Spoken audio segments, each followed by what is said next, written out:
அங்க மகாராஜா மகால்ல போட்டிருக்காரு மீட்டிங் நம்ம இவர் டிடிவி தினகரன். அங்க போட்டுட்டு நின்று பேசிட்டு இருக்காரு. கூட்டணி ஆட்சியை கண்டிப்பா நம்ம அமைக்கிறோம். முன்னாடி என்னென்னமோ சொன்னாரு, நம்ம இல்லாம ஒரு கூட்டணியே கிடையாது, அது என்னென்னமோ பேசினாரு அவர் இஷ்டத்துக்கு. சரி ரைட்டு பேசிட்டு போறாரு.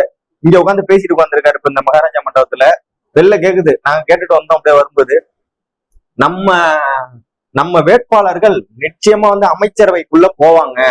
இன்னும் நீ என்ன பைத்தியக்காரனாவே நினைச்சிட்டு இருக்கல அப்படின்னு அந்த வேட்பாளர்களே நினைச்சிட்டு உட்காந்துருக்காங்க. அப்படியே ஏண்டா தெரியாதனமா நாங்களே ஒரு ஜாதி ஹோட்டல் அப்படியே உட்காந்துருக்கோம் ஒன்னு ஏதோ ஓடிக்கிட்டு இருக்கோம். அப்படியே அரசியலுக்குள்ள வந்துட்டோமே வெளில போக முடியலன்னு அப்படியே பில்டப்பா டிடிவி அப்படின்னா மாஸ், அமமுக அப்படின்னா மாஸ் அப்படின்னு ஒரு வேட்டியை கட்டிட்டு போயிட்டு இருக்கோம்.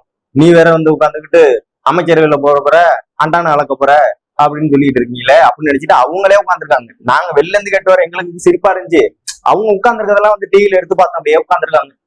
ஒண்ணும் இல்ல, அப்படியே உட்காந்துருக்காங்க. சரி ரைட்டு முடிச்சு விட்றாங்க இந்த நம்மள, அதனால ஒன்னும் பிரச்சனை இல்லை, பாத்துக்குவோம், அதுக்கப்புறம் நம்ம அதிமுக போயிடலாம் அப்படிங்கிற ஒரு நம்பிக்கையில தான் அவங்க உட்காந்துருக்காங்க.